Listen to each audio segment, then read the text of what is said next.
I was 12 when I realized some things in our family were never meant to be spoken out loud. Not because we wanted to forget them, but because we had learned that silence was safer. It was the kind of summer that should have been beautiful. The fields were high, the light was soft, the evenings stretched long and golden. I wore a dress my mother had sewn from old curtains, and my knees were covered in scrapes, like any child who spent her days outside. But I wasn't a child anymore. Not after what happened. Not after that night in July when my uncle, my mother's brother, put his hand on my shoulder and told me to stay very still, because this would be our little secret. I don't remember every detail, just fragments. The smell of sweat and tobacco, the way his breath touched my neck, the feeling of floating out of my body like it no longer belonged to me. I watched from the corner of the room, silent, detached, like a ghost witnessing its own death. When it was over, he smiled, told me I was a good girl, told me not to cry, told me it would ruin everything if I said a word. I didn't cry. Not then. Not for years. That was the first night I taught myself how to disappear, how to go quiet, how to breathe without sound, how to hold pain like a stone in my chest and pretend it wasn't there.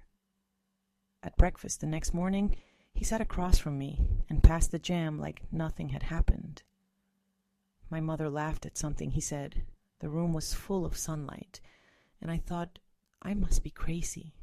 I must have dreamed it, because how else could the world be so normal, so bright, when I felt like something inside me had been torn apart? I didn't speak. Not that day, not that week, not for decades. And that silence became its own kind of prison, one I lived in, carried with me, built my life around. I learned to smile without showing my teeth. I learned to keep my hands folded in my lap. I learned that being a good girl meant never making anyone uncomfortable. And he went on, like nothing had happened. Because to him, it hadn't. Not really. He hadn't left a mark. Not one anyone could see. But inside me, something shifted. Something closed. I stopped climbing trees, stopped laughing loud, stopped looking men in the eyes. And no one asked why. They just said I was maturing. Said I was becoming quiet, polite, graceful. Said I was growing into a proper young lady. No one saw that I was shrinking. That every day I grew a little smaller inside.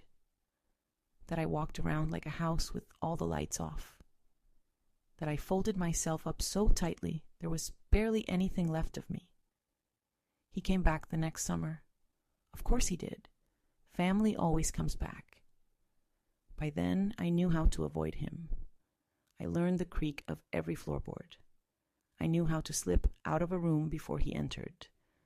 I pretended to have stomach aches, headaches, period pains, anything that would keep me away. But it didn't always work. Some nights he waited until everyone else was asleep. He would knock on the door of the guest room softly, like someone who didn't want to wake the house. And I would lie there, frozen, not breathing, praying that if I was still enough, he would go away. Sometimes he did. Sometimes he didn't. The second time it happened, I bled. He called me messy, told me to clean myself up, told me to be quiet or he'd make it worse. I remember walking to the bathroom and staring at myself in the mirror. My face didn't look any different. I looked like a girl. But I wasn't one anymore. I didn't know what I was. Just a body that wasn't mine. A secret that grew heavier by the day. A scream I'd buried so deep I couldn't find it anymore. When he left that summer, I didn't feel relief. I felt hollow. Because the damage was done.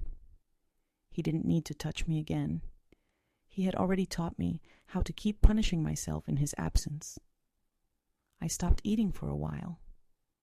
Then I started eating too much. I scratched at my skin until it bled, just to feel something real. I wrote poems I never showed anyone. I tore them up, afraid someone might see what was underneath. And when I turned 16, I fell in love with the first boy who was kind to me. He didn't know what he was falling into. He kissed me gently, and I flinched, touched my hand, and I pulled away, told me I was beautiful, and I didn't believe him, because I wasn't. Not inside. Inside I was a grave. He said he loved me, and I wanted to believe him. God, I wanted to. So I smiled. I nodded. I said it back. But it didn't feel like love. It felt like pretending, like putting on a costume and hoping no one would notice the girl underneath had long since vanished. When he held me, I felt cold. When he looked at me, I looked away. When he touched my skin, all I could think about was him. Not the boy in front of me, but the man who taught me that touch meant danger. I tried to be normal. I studied hard, got good grades, made my mother proud, but inside, everything was broken. I couldn't trust happiness, couldn't trust safety, couldn't even trust myself. Because what kind of girl lets something like that happen and says nothing? That question haunted me for years. I blamed myself. Not because it was my fault, but because that was easier than facing the truth. That someone who was supposed to protect me had stolen everything soft and good from inside me, and no one, not my mother, not my teachers, not a single adult had seen it. They called me mature for my age. They praised my posture, my politeness, my silence. They didn't know I had built that silence like armor, that every word I didn't speak was a brick in the wall around my heart. And eventually, the boy left. He said I was too distant, too quiet, too sad. He said he felt like he could never really reach me. And he was right. No one could. I dated other boys after that. I let some of them touch me. I didn't say no, but I didn't say yes either. I floated through those moments like a ghost, detached, somewhere far away. Sometimes they'd ask if something was wrong. I'd say no, because how do you explain a wound that never healed? How do you tell someone that your body isn't yours?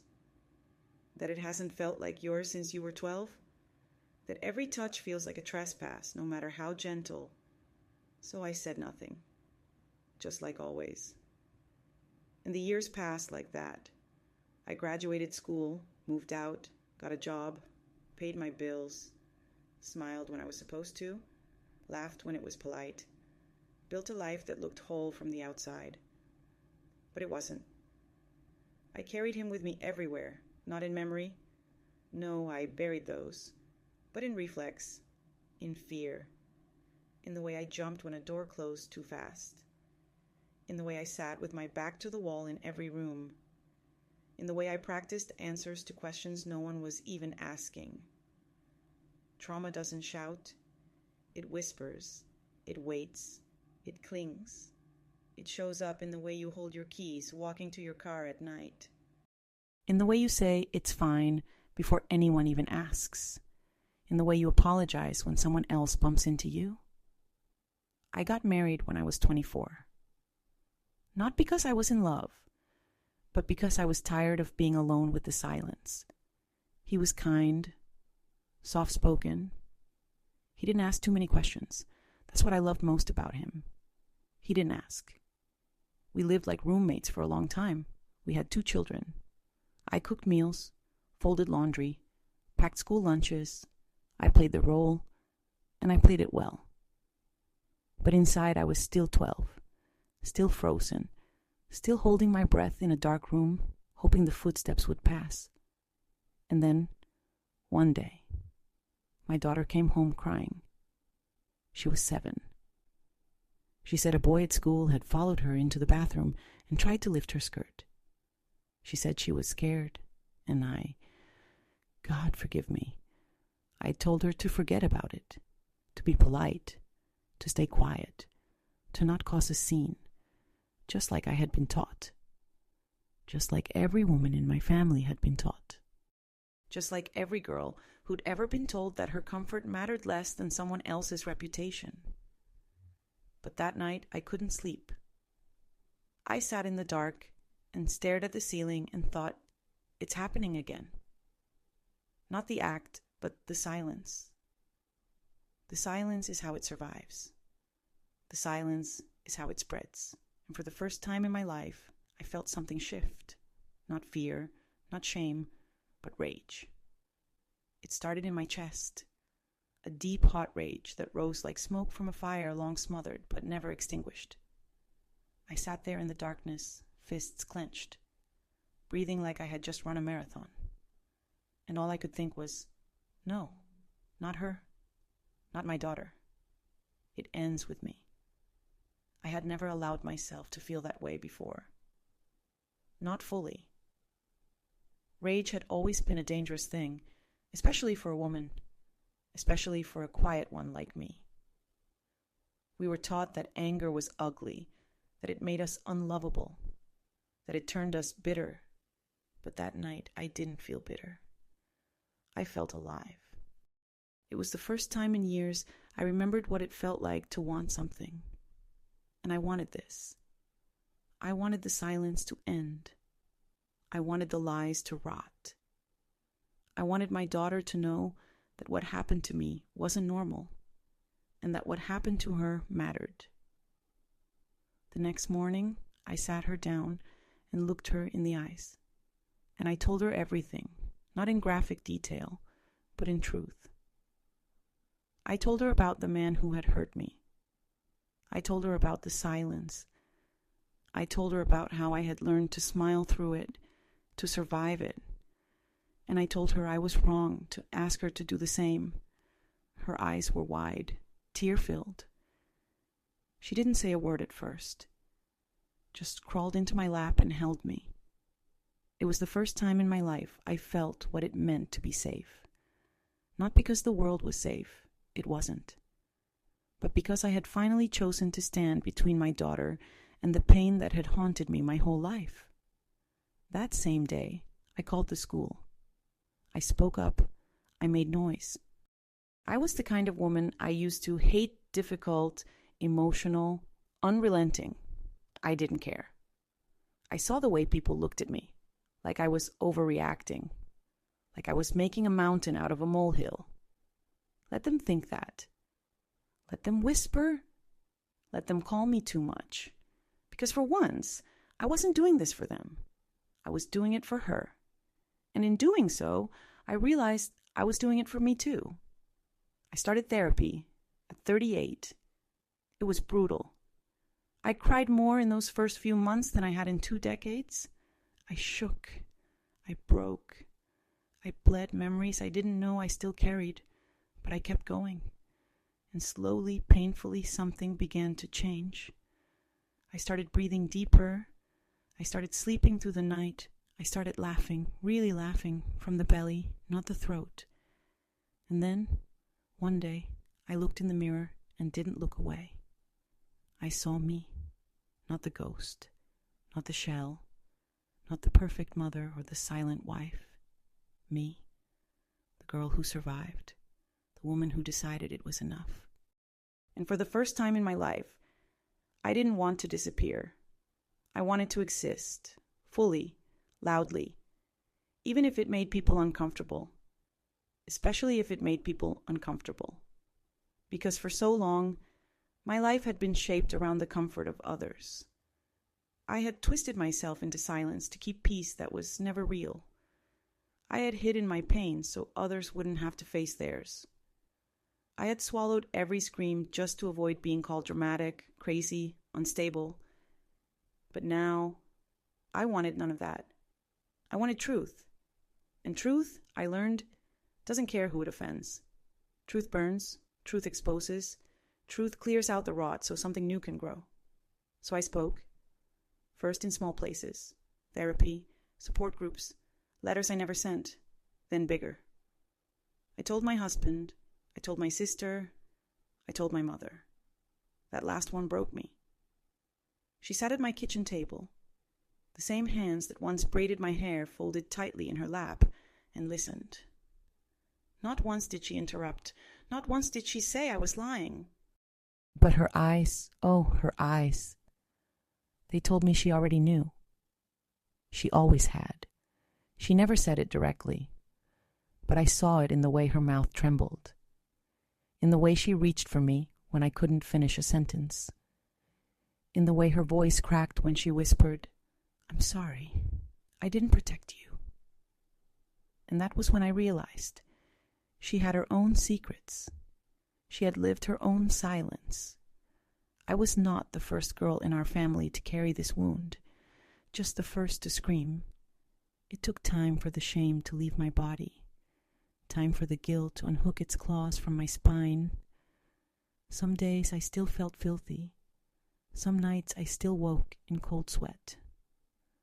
But slowly the darkness lost its power. I was no longer afraid of the memory. I had dragged it into the light, and it had not killed me.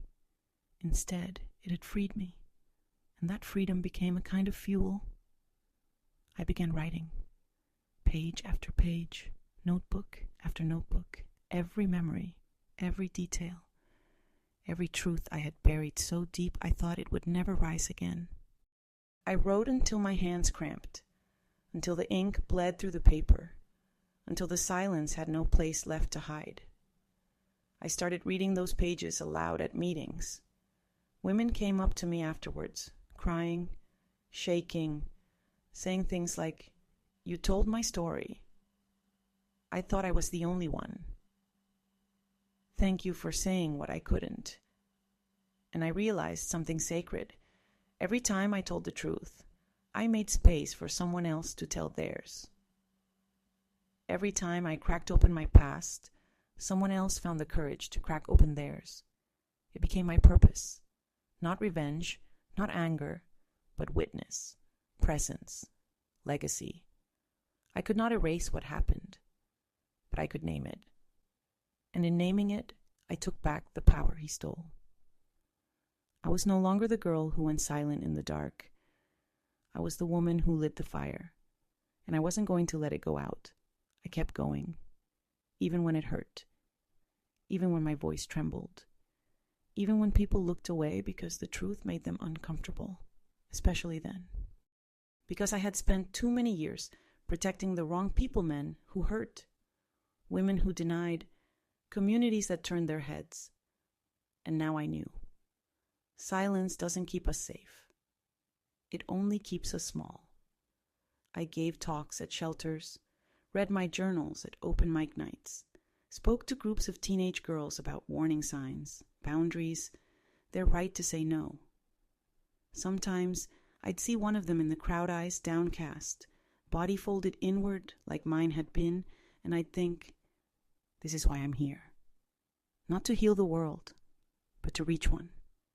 One girl who needed to hear she wasn't crazy. One woman who needed permission to feel her rage. One survivor who had spent a lifetime thinking it was her fault. I became that voice. And in doing so, I finally heard my own. It wasn't soft. It wasn't nice. It was raw and cracked and too loud for some. But it was mine. And with every word I spoke, the girl I had been, the girl left bleeding and trembling and afraid, stood a little taller inside me. Because I was no longer ashamed of her. I was proud. She survived something no one should. She carried a silence that wasn't hers to bear, and when the time came, she told the truth. I wish I could go back to her, hold her in the dark, tell her none of it was her fault, tell her she doesn't need to smile when she wants to scream, tell her she will grow old, she will make it, tell her she will become a woman who doesn't flinch at her own reflection, but I can't go back. So I do the only thing I can. I speak, I write, I hold space for others the way I wish someone had held space for me. And now, decades later, I sit in this quiet house, old bones wrapped in old blankets, and I think, I didn't win the way they said I should. I didn't get justice in court. I didn't get apologies. I didn't get closure tied in a neat little bow. But I got freedom. I got my voice back. I got peace in my own skin. I got a life built on truth, not pretending. And that's enough. More than enough. So when my granddaughter asks me why I never told anyone sooner, I look her straight in the eye and say, because I was waiting for the world to be ready. And now it is. Or at least, I am. That's the only permission I need. She looks at me, my granddaughter, with those wide, questioning eyes, the same shape as mine once were before they dulled, before they learned to scan a room for danger, to read silence like a second language.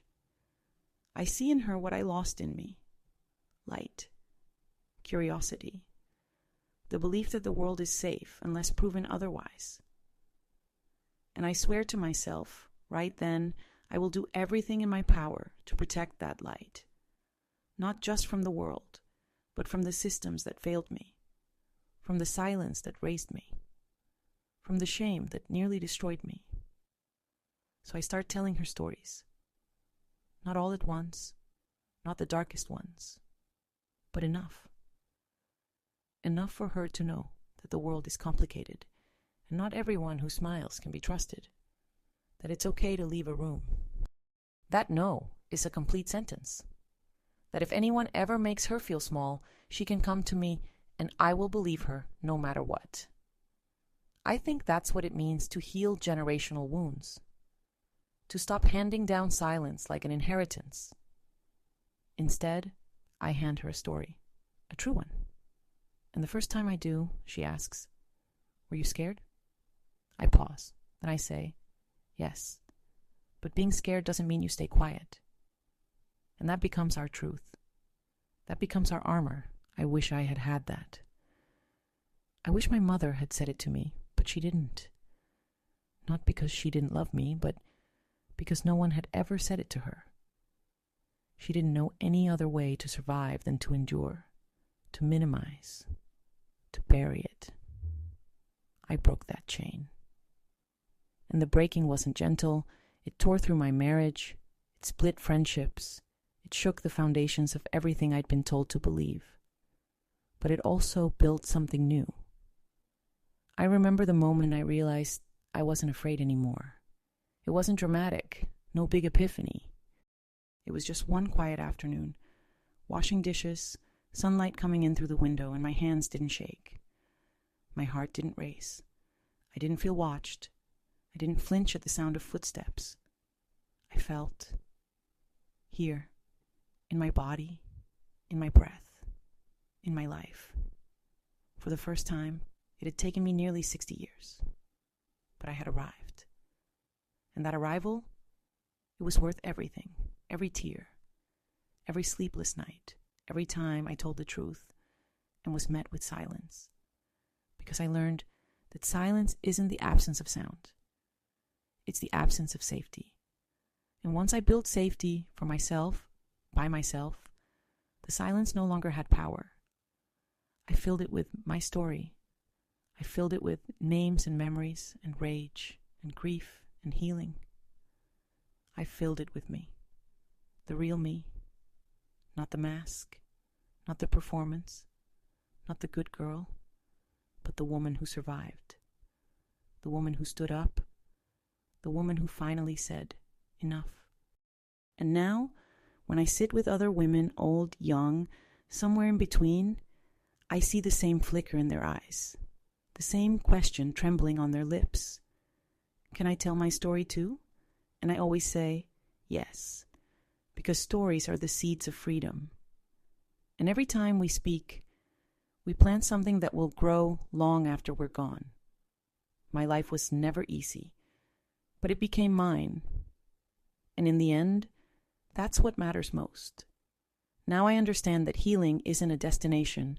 It's a quiet decision you make again and again. To stay, to breathe, to live in a body that once felt like a prison and now, slowly, becomes a home. A home with scars, with cracks, but a home nonetheless. There were times I thought I'd never get here, that the darkness had written its name so deep into me it would never let go. But it did.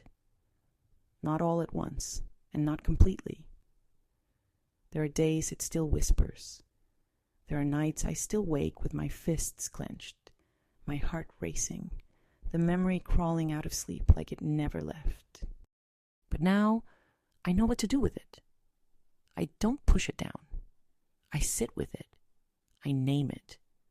And then I let it pass like a storm that no longer owns the sky. I've learned that the body remembers even when the mind forgets.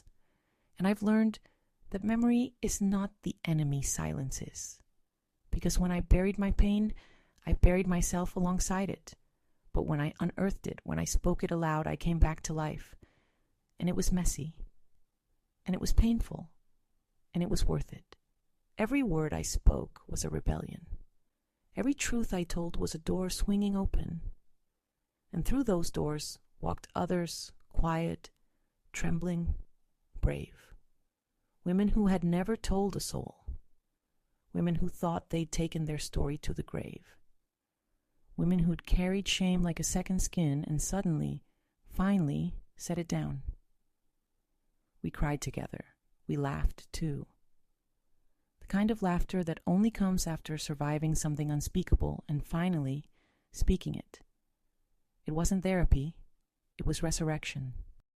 And in those rooms, with those women, I found something sacred. I wasn't alone. I never had been.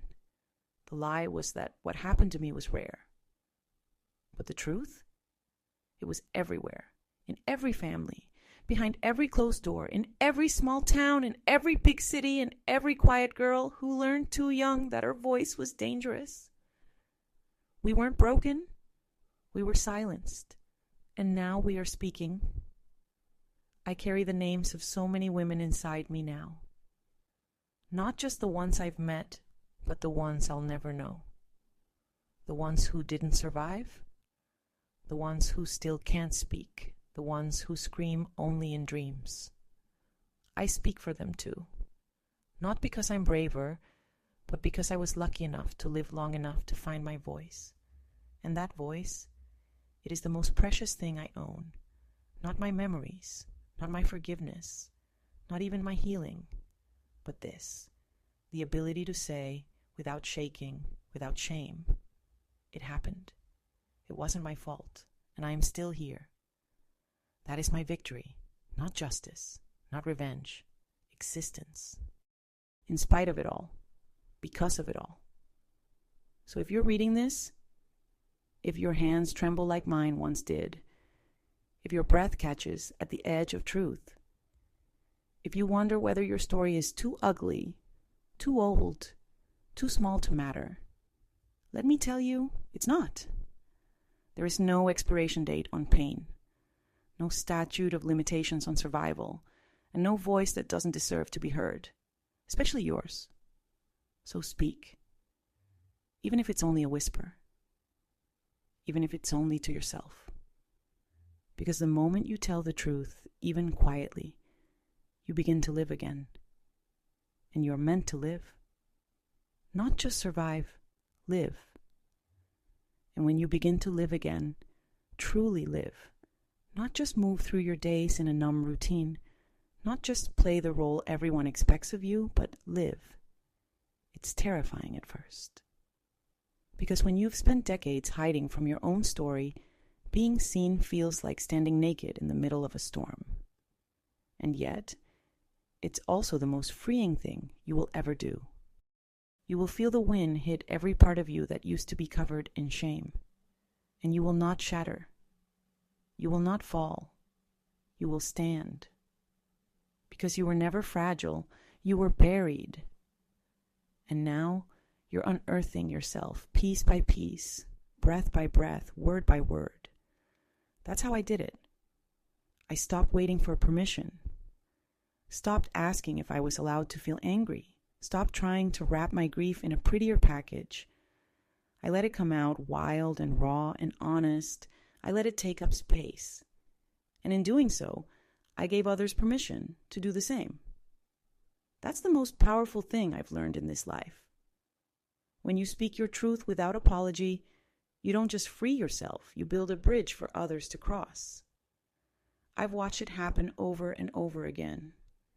Women who carried secrets so long they forgot who they were beneath them. Women who raised children while carrying their own broken childhoods on their backs. Women who thought they had to stay silent to keep the peace, to keep the family intact, to keep him from doing it again.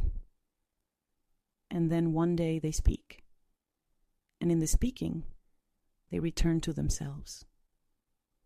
Not the selves they were before it happened, those girls are gone.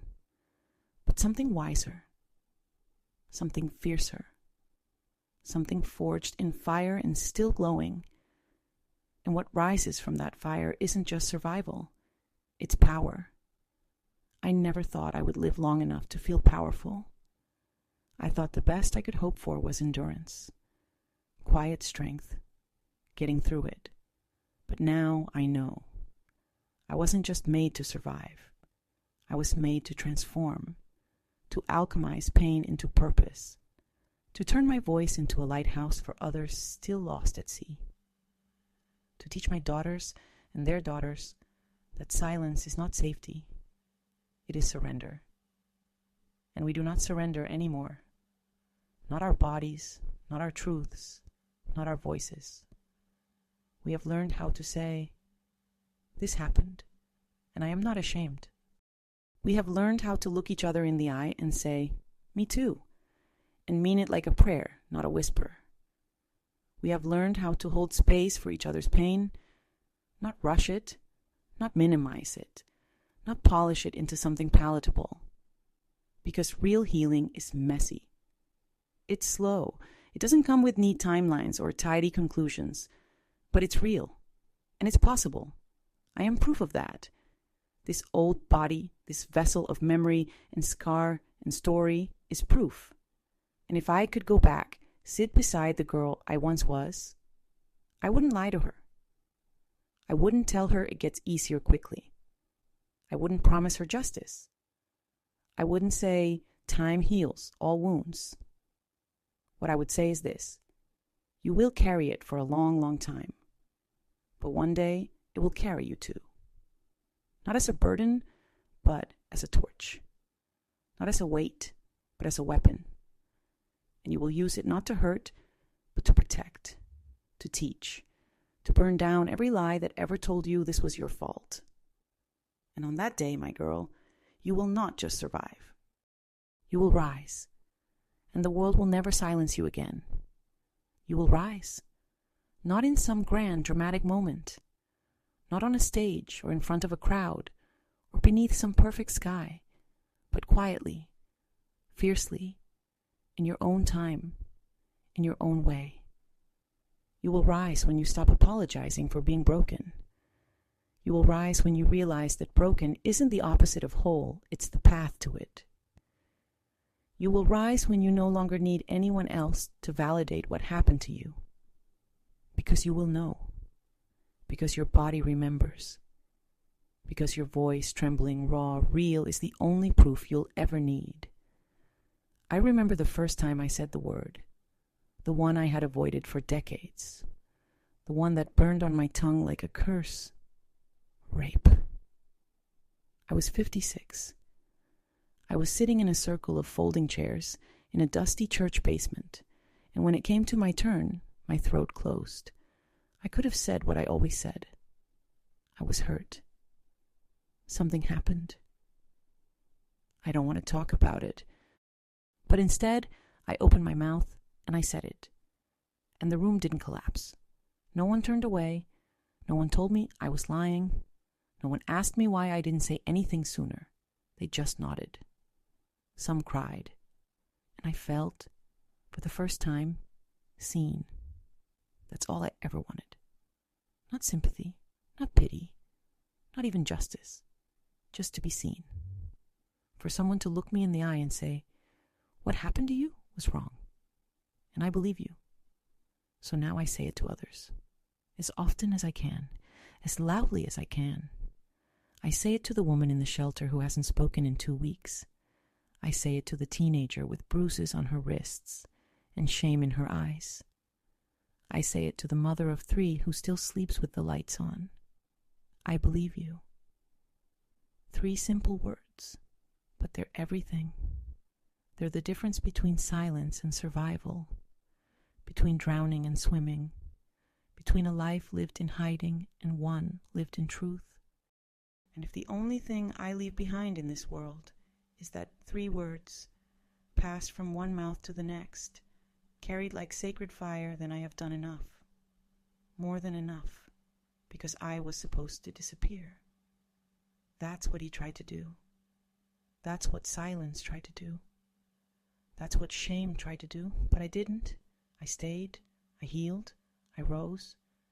And now when I tell my story, I do it not to relive the pain, but to rewrite the ending, because I get to choose how it ends. Not him, not the silence, me. And this is how it ends. Not in shame, not in darkness, not in silence, but in light. The kind of light that isn't soft or sentimental, but fierce, blinding, relentless. The kind of light that reaches into every corner you tried to hide. That exposes what you thought made you unlovable and says, this too belongs. Because everything that happened to me, it didn't make me less. It made me real. I lived in the shadows for so long, I forgot I even had a shape. I forgot that I was allowed to exist outside of survival, that I was allowed to want something more than safety, but now I want everything. I want joy that fills the chest and spills out in laughter that shakes the room. I want mornings where I wake up and don't brace myself for a memory. I want love that doesn't ask me to shrink, or bend, or disappear. And more than anything, I want truth. I want it for every girl still learning how to speak. For every woman who was told to keep quiet, be nice, don't make trouble. For every survivor who carries their story like a secret, not a badge. Because what I learned, what took me a lifetime to understand, is that telling the truth doesn't destroy you. It rebuilds you. Not into the person you were before, she's gone, but into someone wiser, someone stronger, someone who has looked hell in the eye and said, not today. Someone who knows that being broken was never a weakness. It was the beginning. Because only what's been broken can be rebuilt. And when we rebuild on truth, on rage, on love, we become something the world can no longer ignore. We become dangerous, not to ourselves, but to the silence, to the shame, to the systems that told us we were asking for it. I was never asking for it. I was asking to be safe, to be seen, to be believed. And now, after all these years, I finally believe myself. I don't need them to agree. Don't need an apology. Don't need a courtroom to confirm what I already know in my bones. It happened. It wasn't my fault. And it was never my shame to carry. So I've set it down. All of it. The weight, the guilt, the lies. I don't carry it anymore. I carry something else now. Truth, fire, a voice sharpened by years of silence. And when I speak, I don't whisper. I roar. For her, the girl I once was. For them, the one still afraid. And for every voice that's ever trembled at the edge of truth, I'm here. I'm still here. And that is the loudest thing I've ever said. I say it again. I'm still here. Because that's the truth they never counted on. Not just that I survived, but that I remember. That I'm not hiding anymore.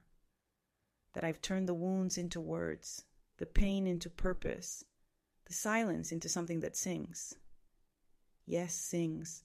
Because I used to think I was only ever crying on the inside. But now I know. I've always had a song in me. A raw, cracked, aching melody made from everything they tried to destroy. And now, finally, I let it rise. Not pretty, not clean, but honest. God, honest. And I watch it land in the hearts of women who thought they were alone, in the eyes of girls who still think they have to be quiet, in the souls of mothers and grandmothers who carry secrets they've never named, not even to themselves. Because the truth is, we've all been taught to carry it. The silence, the shame, the unbearable, passed down like heirlooms we never asked for. You learn quickly, as a girl, that your body does not belong to you, that your voice is dangerous, that discomfort is your fault, even when it's caused by someone else. And you learn, too, how to smile through it, how to laugh at the joke that slices you open, how to say, I'm fine, when your world is on fire, how to become invisible so no one notices your bruises, visible or not. But I've stopped doing that. All of it. No more smiling when I want to scream. No more shrinking so others feel big. No more pretending it didn't happen. It happened. It happened, and it shaped me. But it does not define me. I'm not the worst thing that was ever done to me. I'm not the pain. I'm not the silence. I am what came after. I am the after. And the after is beautiful and bloody and sacred because it's mine. I earned this life not through perfection, but through survival. Through the nights I didn't think I'd see morning. Through the days I smiled for the children while falling apart inside. Through every time I held someone else's pain because I didn't yet know how to hold my own. I earned it by staying, by breathing, by choosing truth when lies were easier. And if you think that's not brave, you've never had to do it. You've never had to look into the eyes of someone you love and say, I was hurt. I was silenced. I carried it alone for years. You didn't protect me. Those conversations are war, but they're also the beginning of peace. Not the kind of peace that's quiet and neat, but the kind that rebuilds a life. The kind that lets you rest without fear. The kind that whispers, you don't have to run anymore. And that peace, it's worth fighting for. It's worth everything. So now, when I look in the mirror, I see more than the woman who survived. I see a legacy, not of pain, but of power. Because what they did was meant to end me. But I'm still here, and I'm still speaking, and every word is a reminder I am not done, and I won't ever be done. Because there will always be another girl who thinks she's alone, another woman who looks in the mirror and sees only what was taken from her, another soul who believes the lie that healing means forgetting. No, we do not forget. We remember so that we can reclaim. We remember so that the remembering becomes liberation, not imprisonment. I carry my past not as a weight, but as a witness to what I endured, to what I survived, to what I chose again and again, to stay, to rise, to speak. And now, my voice echoes through the generations. I see it in my daughter's strength, in my granddaughter's curiosity, in the way they walk with their heads high, unashamed, unafraid. Because I spoke, they now live in a world where secrets are not survival, where silence is not love. They live in the after I never had. And that's why I keep going. Not because I need the world to see me, but because I see them, the next ones, the small ones, the silent ones, the ones still learning that their story matters. So I write, I speak, I hold space, not to relive the pain, but to rewrite the rules, to say, you don't have to be good to be believed. You don't have to be calm to be worthy. You don't have to be silent to be safe. You just have to be true, even when your voice shakes, even when the shame threatens to creep back in, even when the world tells you to sit down, smile, forget. Do not forget. Remember. And in the remembering, reclaim what was taken. Not just your story, but your power, your body, your breath, your future. Because you still have one. We all do. That's what no one tells you, that even after the worst, even after the breaking, even after the silence, you are allowed to want joy again, to want love, to want softness, to want a life that isn't shaped by what happened to you. That's not betrayal. That's not denial. That's healing. And healing is not a straight line. It's a spiral, a rising, a return to yourself, to the version of you that existed before the harm, and the version that bloomed after it. Both, all, one. I'm not just the girl who was hurt. I am the woman who lived.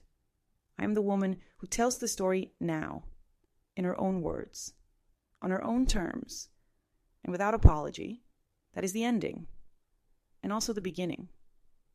Because there is no final chapter in healing, only the next breath, the next truth, the next woman who says, me too, and means, I'm still here. So am I. And so I keep walking. Not because I have to, but because I choose to. Because every step I take in truth is a step stolen back from the silence that tried to erase me. Some days are still heavy. There are mornings I wake with the weight of memories pressing down on my chest, like a hand I thought I'd escaped. There are moments when a sound, a smell, a glance triggers something deep, something old, something buried. But now I know what to do. I sit with it. I breathe. I remind myself, that was then. This is now. I am safe. I am real. I am here. And the weight lifts. Not because it's gone, but because I've grown strong enough to carry it without letting it crush me. That is healing. Not forgetting, not pretending, but reclaiming. Reclaiming my time. Reclaiming my body. Reclaiming my voice. And perhaps most powerfully of all, reclaiming my joy. Because for years, joy felt impossible. It felt like a betrayal. How could I laugh when I had lived through so much pain? How could I celebrate when so many women never got the chance to? But now, I see it differently. Joy is not betrayal. Joy is resistance. To find beauty after horror, that is power. To laugh with your whole body after years of holding your breath, that is survival. To dance, to kiss, to rest, to hope, these are acts of defiance against everything that tried to break you. So I let myself have it now. The joy. I don't explain it. I don't justify it. I take long walks with no destination. I sing in the kitchen with flour on my hands and music too loud. I let the sun touch my skin like a blessing. I wear red lipstick when no one's around just because it makes me feel like I'm alive. Because I am alive. And I'm not waiting anymore. Not for justice, not for permission, not for the world to be ready. The world was never ready. And still I spoke. And still I rose. And still I live. There is such beauty in that. Not a clean beauty, not a pretty magazine page kind of beauty, but a truthful one. The kind of beauty that knows where it's been, that carries scars like medals, that looks back at the fire and says, I walked through that, and I am still standing. When I tell my story now, I don't flinch. I don't cry for the girl I used to be. I honor her. I carry her. I become her again and again, only now I finish the story differently. Now the ending belongs to us, not to the man who hurt me, not to the adults who turned away, not to the culture that taught me to stay quiet, to me, to the woman who lived, to the woman who lives still. And when the time comes, when I'm gone from this world, and the next girl finds my journals, my voice, my name in a story, I want her to know this, that it's never too late, that the pain is real, but so is the healing, that she is allowed to scream, that she is allowed to rest, that she is allowed to be angry, to be soft, to be loud, to be free, that nothing done to her could ever diminish her worth, that survival is not shameful, it is sacred, and that when she stands up, when she speaks, when she writes, when she reclaims her own ending, I will be there, somewhere in the silence, whispering, I see you, I believe you, and I am still here. And as I grow older, the edges of my life soften, but the core, the truth, remains unshakable.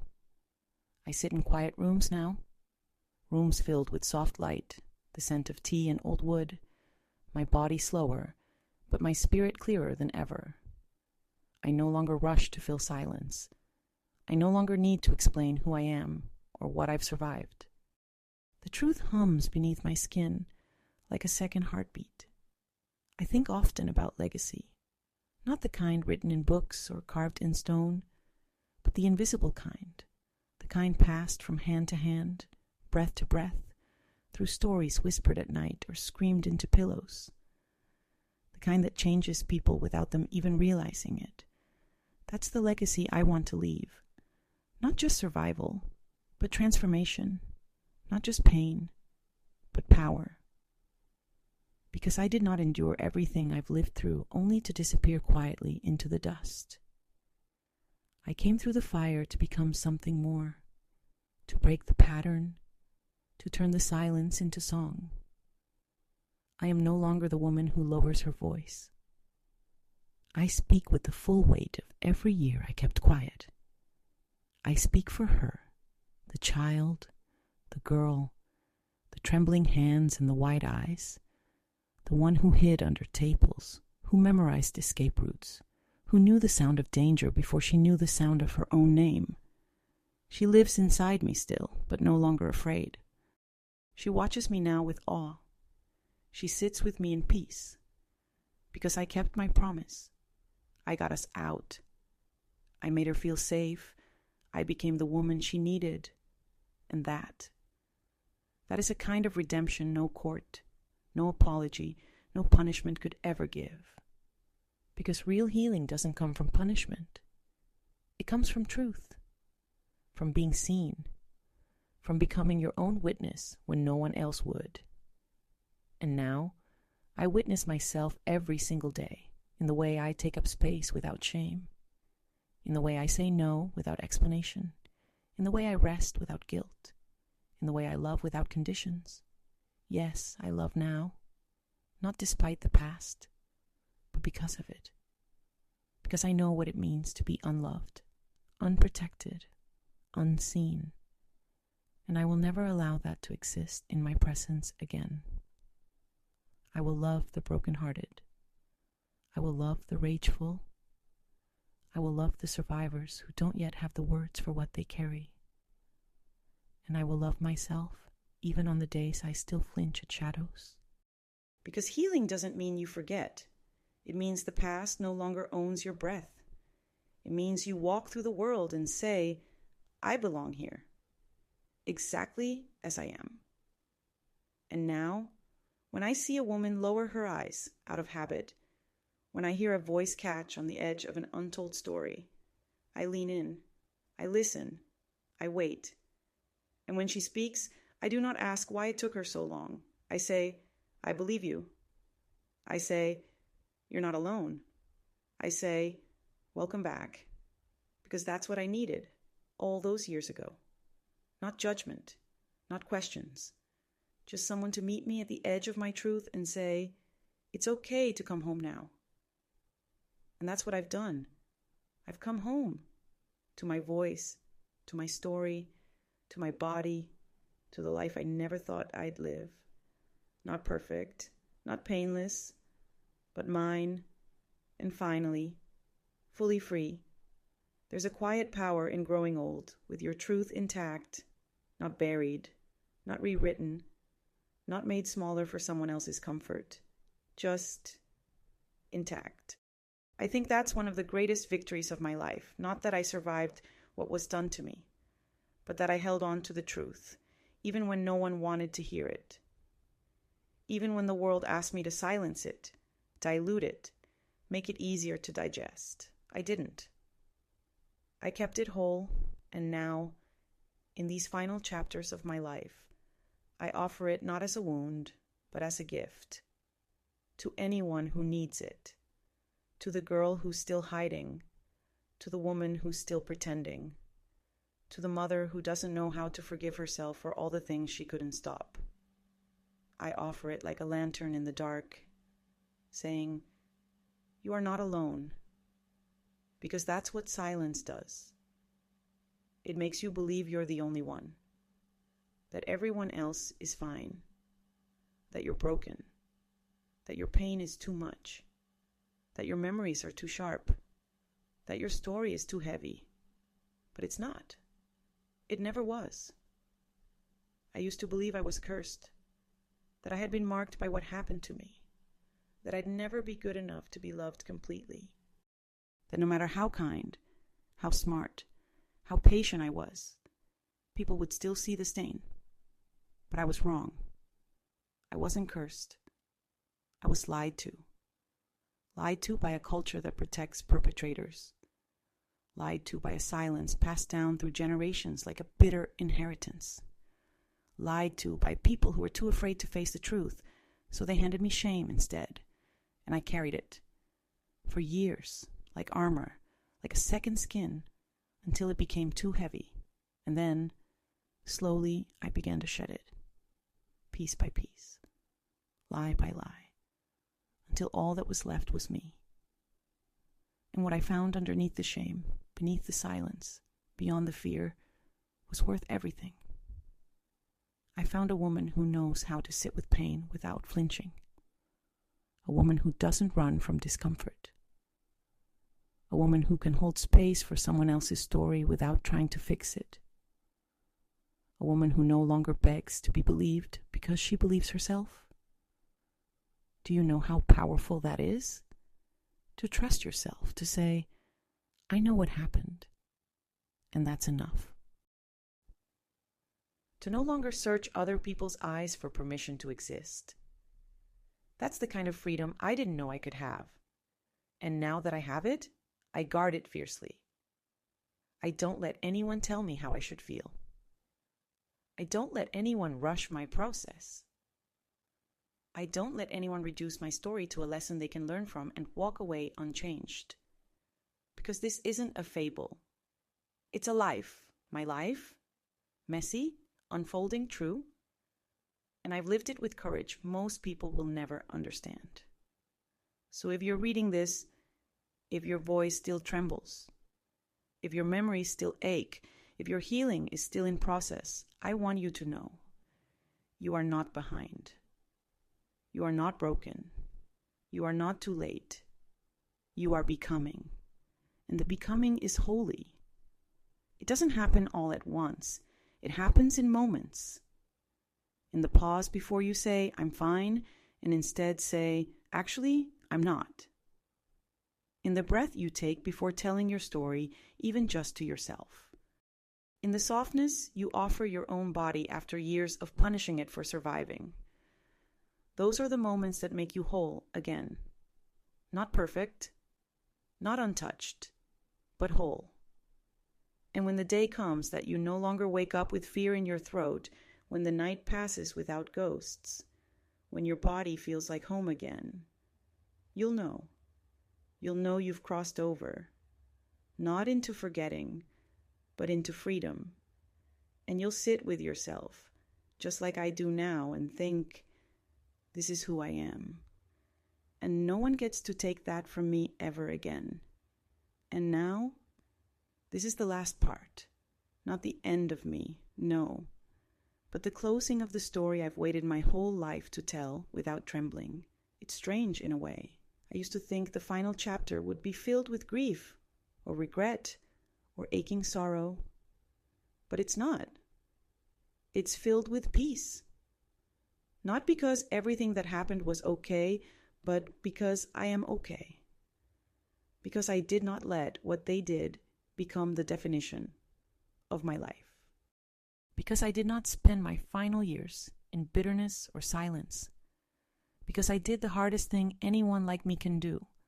I told the truth, and I lived in it. That truth has cost me. There were people who left, people who looked away, people who said, "Why bring that up now?" As if time was a reason to stay silent. But there were others, so many others, who drew closer. Women who had never told their stories, men who listened for the first time, daughters who understood their mothers more clearly, families that finally stopped pretending. And in all of them, I saw what I had once needed so badly: a place to land, a place to be believed, a place to begin again. So that is my legacy, not survival, rebirth, not just a voice that speaks, but one that echoes. I used to think I had to protect others from the ugliness of my truth. Now I know. My truth is not ugly. It's holy. Because it made me real. It made me soft. It made me strong. It gave me back to myself. And now, when I walk through the world, I do it without apology. I carry my past like a lantern, not a chain. I do not flinch. I do not hide. And when I close my eyes at night, I sleep. Not with fear, but with the quiet certainty of a woman who has finally come home to herself. That is how this story ends. Not in tragedy, but in truth. Not in silence, but in song. And if my voice ever reaches yours, if these words ever find the girl inside you still waiting to be heard, let her know she is not forgotten. She is not to blame. She is not alone. She is you. And you are still here. And that is the most powerful thing you will ever be.